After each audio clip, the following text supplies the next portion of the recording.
Hi, I'm Amit Anand. I'm a pulmonary critical care and sleep medicine physician in Boston. I'm also a yoga teacher and a breathwork instructor. I'm so happy to spend time with you today and with Dr. Dandekar on this episode of Trust Me, I Know What I'm Doing. My name is Abhay Dandekar, and I share conversations with talented and interesting individuals linked to the global Indian and South Asian community. It's informal and informative, adding insights to our evolving cultural expressions, where each person can proudly say, "Trust me, I know what I'm doing."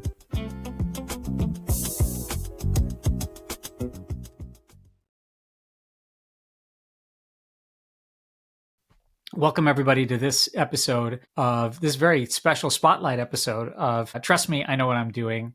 Absolutely delighted to welcome a colleague and a friend, Dr. Amit Anand. Amit, thank you so much for joining us today on what I hope is a nice spring afternoon in Massachusetts.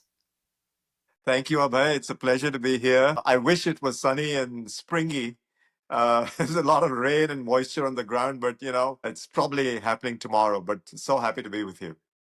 Great. Well, we need it in the natural cycle of both weather and the rhythms of nature that are out there for all of us. I have to tell you, we were just chatting, and I'm not ashamed to say it, but I'm late to this recording. And as many of us medical professionals, but any busy people out there, we're constantly with incredible time constraints and demands on our life.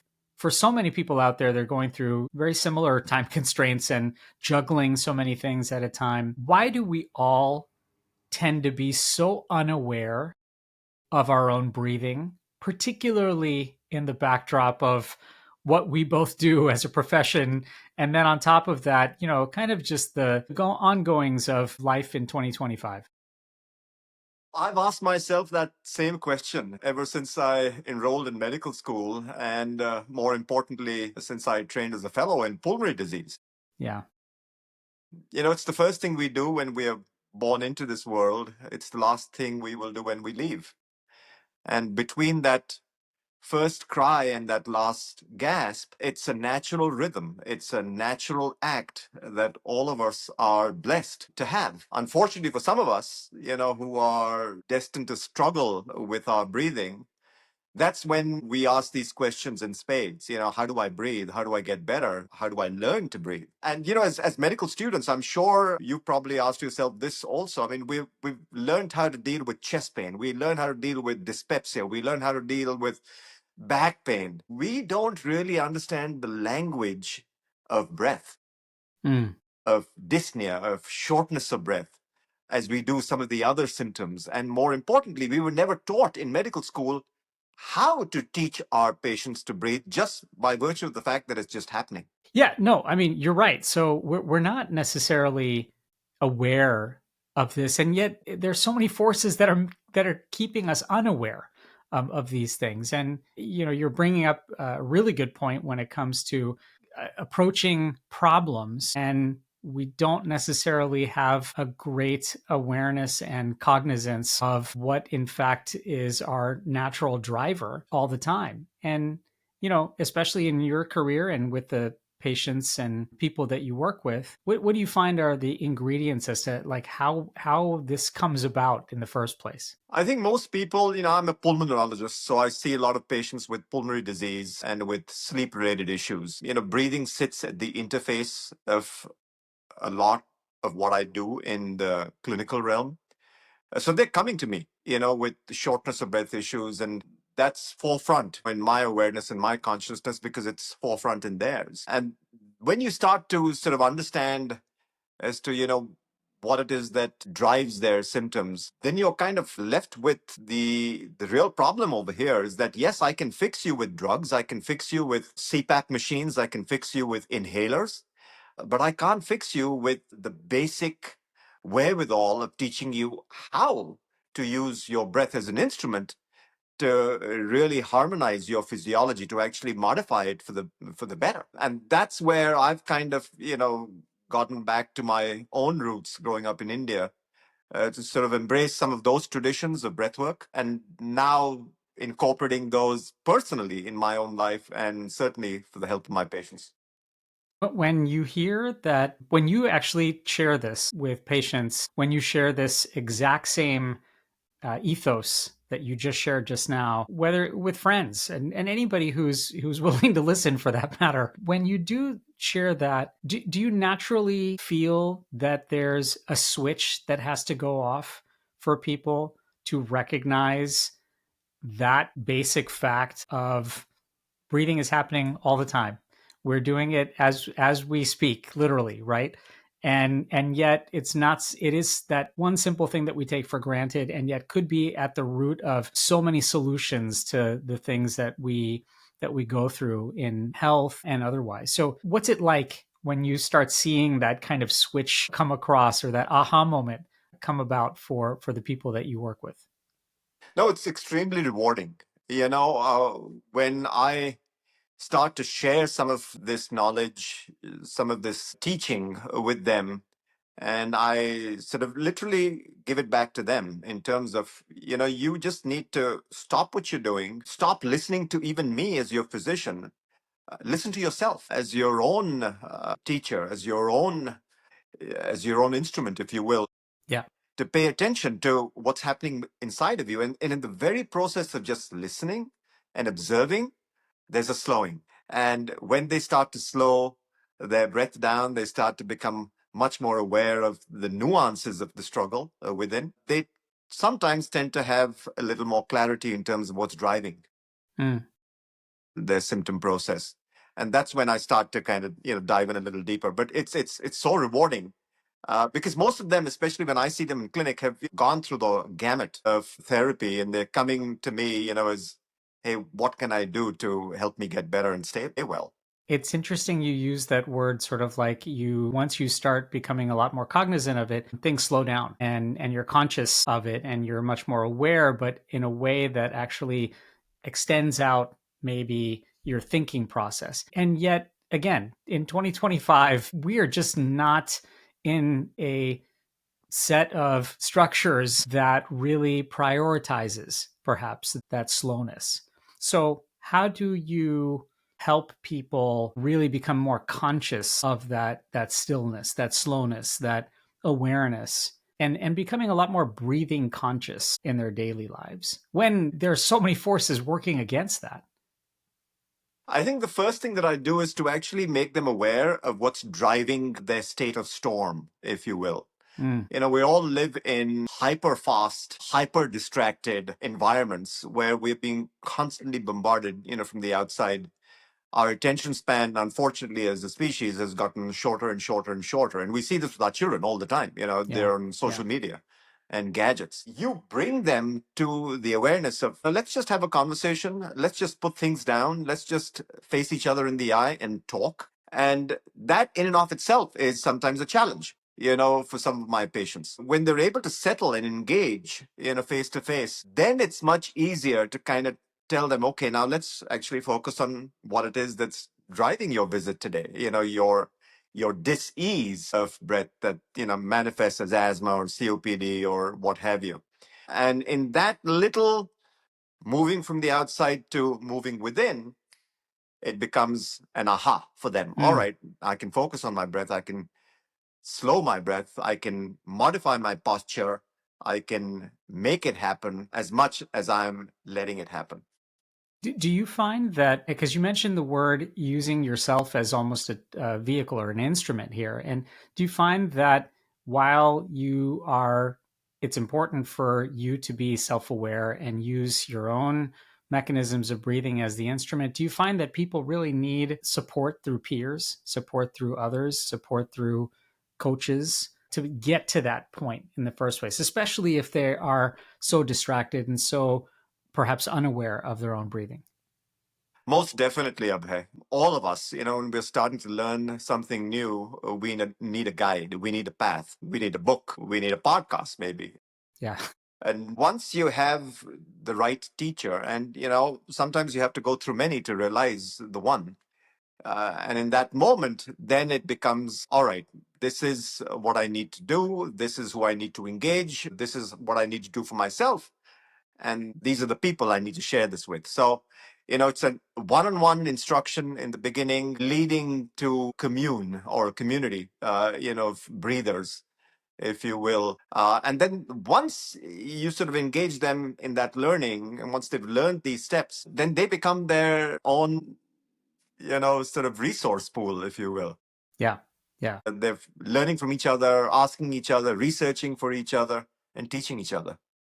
Yeah, there's no better mechanism of learning than just being aware of your own system and your own patterns. And so, a lot of empowerment there. That's as well. I've heard you speak on this, live and in person, but I'm just curious for those who are watching or listening and may have maybe some background in this or have been influenced by their parents or their grandparents in some of this, but how do you really describe perhaps the basics of pranayama and that consciousness of breathing? What's the kind of simple background of this?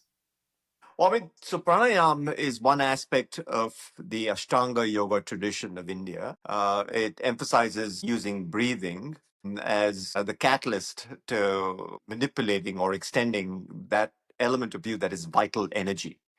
So it's breath as an instrument to enhance the vitality principle within you. It's a 6,000-year-old tradition. And I'm not the first. I certainly won't be the last. I mean, there are many, many schools of pranayama out there. Sure. But what I bring to this, perhaps with my background being a pulmonologist, is the safety net that science provides. And having done this on myself now for the better part of 12 years, and having really studied the effects of certain practices, both for the well breather or the sick breather, I do it in a way that kind of provides that safety with scientific validation. And if I had to put it in just one sentence, pranayama is about teaching oneself to become a slow frequency, initially large volume and subsequently small volume, upright in posture, nasal breather. Slow, initially large, subsequently small nostril breather. So all of the wisdom that's out there is basically funneled and kerneled into some of these teachings and making you a slow breather, much more upright and aware. That comes with some major adjustments for people. And then of course not only requires the buy-in, if you will, but then the sustained practice. And as someone now concentrates on this and again studies their own breathing and really some of the historic and cultural background behind it, but then also the science behind it, are they themselves again their own learning lab with this? Because at the end, if you're practicing these principles of slowing things down, breathing through your nose, staying upright, and then seeing the benefits, is that itself the acceleration for continuing this and sustaining it? And obviously, nothing that we're talking about here is frank medical advice, but it's really more living advice, so to speak. So, what tends to accelerate people after they start this journey? So that's a really, really important question. In terms of how long does one need to do it to develop a consistent habit? Obviously, in the beginning, for the first 2 or 3 months, there's a discipline, there's an effort, there's a time that's dedicated to this practice. I mean, when I started doing this in India, I was doing it for almost 7 hours a day. And there is no way one can sustain that kind of habit, living the kind of lives that we do over here. About 20 to 30 minutes of a practice once a day or twice a day starts to make a huge difference in your life outside of the practice. So even though you are establishing a certain state with the slow upright nostril practice, suddenly it starts to become a trait outside of the practice. So without even knowing it, very sweetly, you start to resonate with the memory of that practice outside of it. When you get to that stage where you suddenly say, oh my God, I'm actually breathing slowly, uprightly through the nose, even though I'm not doing it, you become even more breath aware. And the more breath aware you are, the more breath aware you will want to be. Yeah. And so it kind of is a self-fulfilling, prophecy or practice in some ways, is that yes, you can dedicate it, 15, 20 minutes of time to it every day, but there will be times when you naturally are attracted to doing this for even longer. And Mm. sometimes, even if you don't do it, you still have the benefits of the practice when you're not doing it. So it's a lovely, lovely teaching, learning practice just by virtue of what it affords you, even when you're not doing it. Well, and I love the notion of catching yourself perhaps first unaware, and yet then finding yourself, wow, yes, I devote this time to the practice, but even unknowingly I'm already doing these things, and that just must be a lovely surprise. You mentioned time, of course, right? I mean, people concentrate and meditate on some of this awareness for hours at a time, and then, devoting 15, 20 minutes a day. And yet some people, some of the friction and barriers to this might even be tough to devote 15, 20 minutes a day. So are there mechanisms or suggestions that you have for people who can't devote that time, but even just to be conscious for 1 minute, for 2 minutes? Are there quick tips that allow for that person, to also participate and be more aware? Yeah. So if at the outset, I would say that if you can't make 5 minutes a day, even once a day for this, then you probably need to do it 5 minutes twice a day. Right. Yes. There's that for sure. What we have created, Abhay, in the last 8 to 9 months is actually incorporating musical rhythm with the breath work as a rhythm. So kind of synergizing melody with the rhythm of breath to kind of make it more engaging. Because who doesn't like music? I Yeah. mean, Yeah. everyone's either exercising to music, writing to music, swimming to music, sometimes even meditating before music, listening to it before you fall asleep. So our platform, we've started to engage a little bit of soothing rhythms set to heartbeats, which synchronize with the rhythm of breath. And there are these rhythms, these sounds with the breath that even if you do it for 2 or 3 minutes, it's so soothing to your internal dialogue that suddenly 3 minutes feels like 3 seconds. And so that's one crutch that we've started to use. There are times in the day when you just need to take a time out for yourself, give yourself a little snack of breath, maybe for 2 or 3 minutes rather than a coffee or a diet coke. Yeah. That might just be a wonderful substitute that might be even more health promoting for you.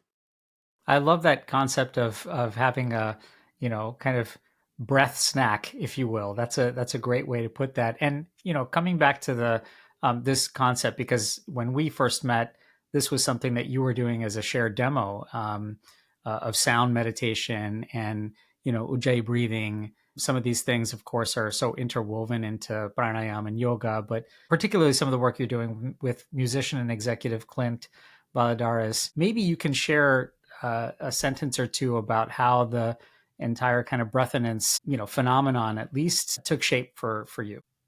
Yeah, so this started in real form about 4.5 years ago, the first year of the pandemic, when between my ICU duties, there was some downtime, and I would start to teach breathwork online to anyone who was interested, just by virtue of the fact that it afforded me peace, it afforded me clarity, and there were people who were struggling with their breath anyways.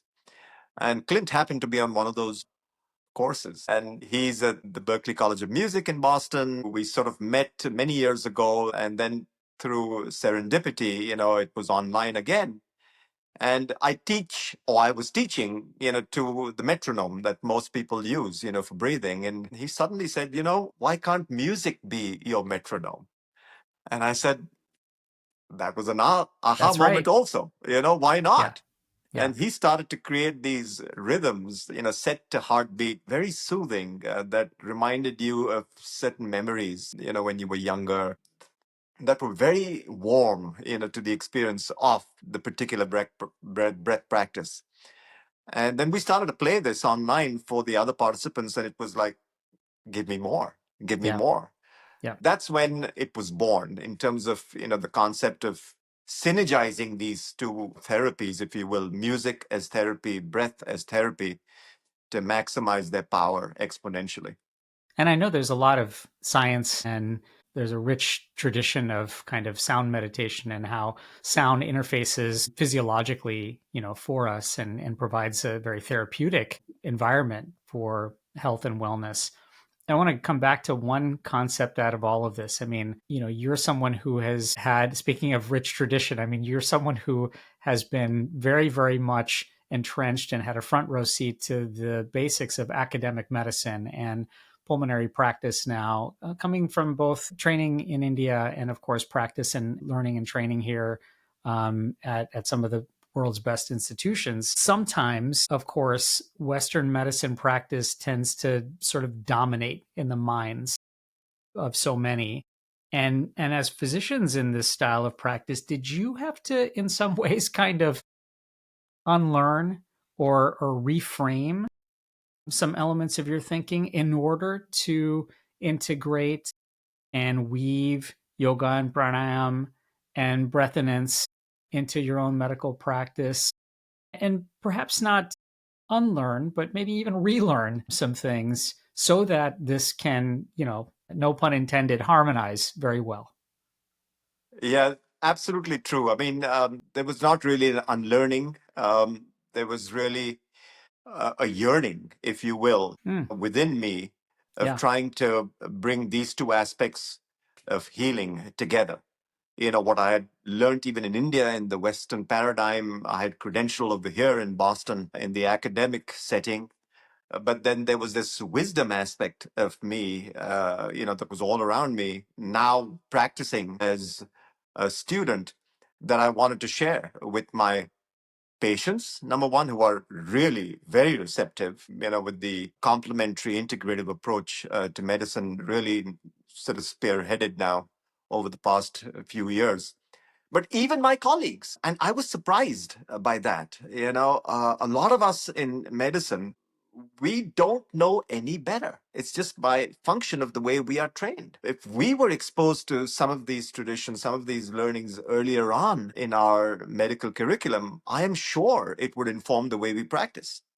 And so when I started to share this, more and more with colleagues, not only in the pulmonary and the sleep world, but across the spectrum, cardiologists, neurologists, ENT doctors, psychiatrists, primary care physicians, there was teach us so that we can teach them.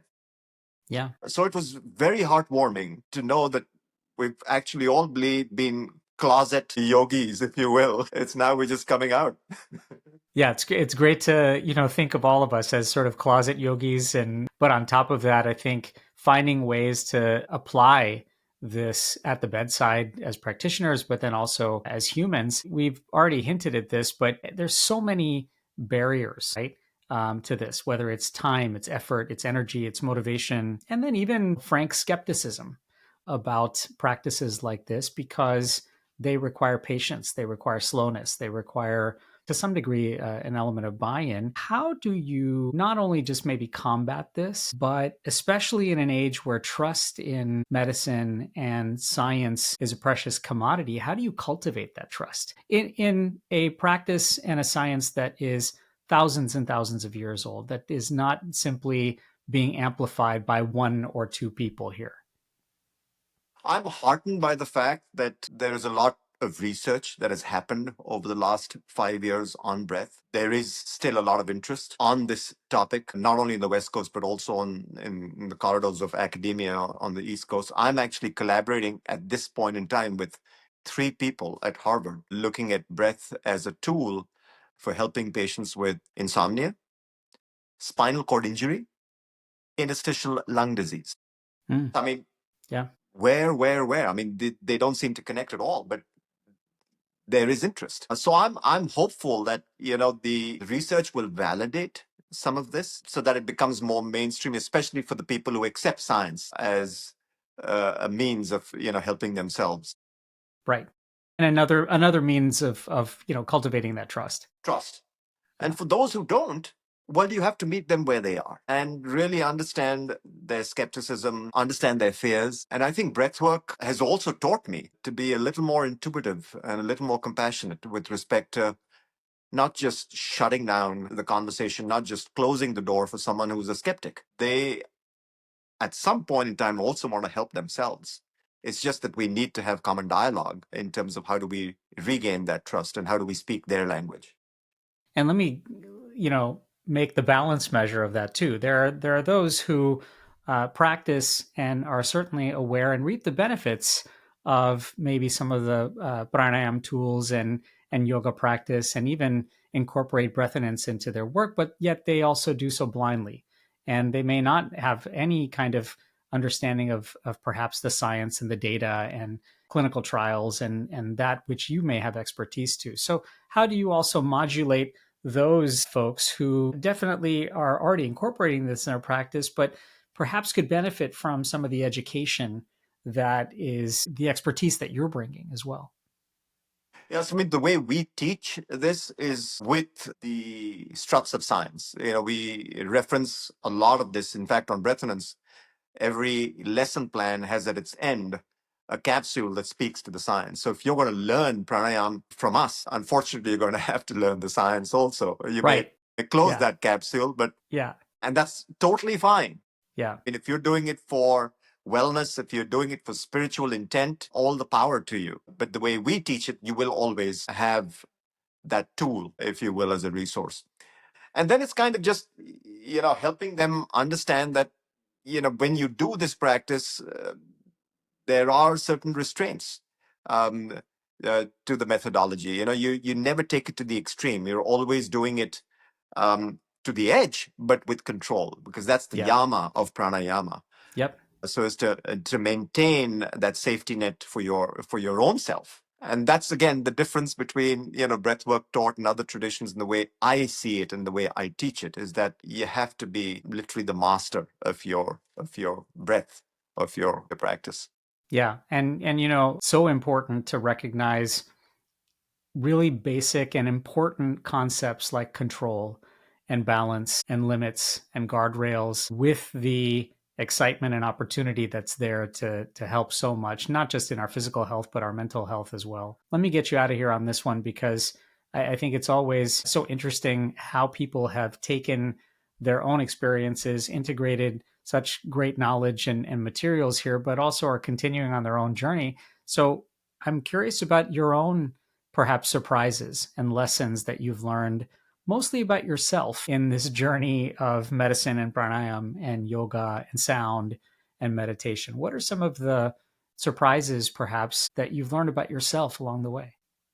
I think breathwork as a practice really transformed me about 12 years ago. I've struggled with my own clinical work at times. I've struggled with teaching meditation and yoga. I've taught both for about 25 years. And it's when I sort of dove deep into this world of breathing that it all started to make sense for me in terms of how do I work the clinical realm? How do I work my yoga practice? It suddenly became a lot more tangible and a lot more consistent as an experience for me, both in meditation and even on the yoga mat. And certainly with patients, it gave me that sense of knowingness, that compassion, that non-verbal understanding. When someone walks into the room, you already know what they're dealing with without even asking them a question. Yeah. So there were lots of moments like that along the way.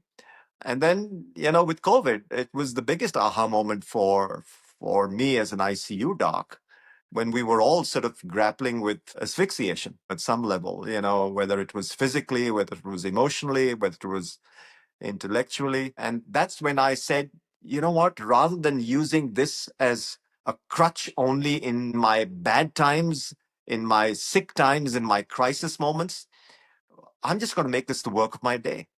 I'm just going to flip the axis and say, I'm not going to compromise on this practice no matter what happens. And that was the other moment. Life actually became playful again. It became a game again. It became joyful again. So my relationships changed, my work changed, my career path now has changed. I'm no longer doing ICU work. I just hope to, bring this knowledge, this teaching to anyone who has an interest now.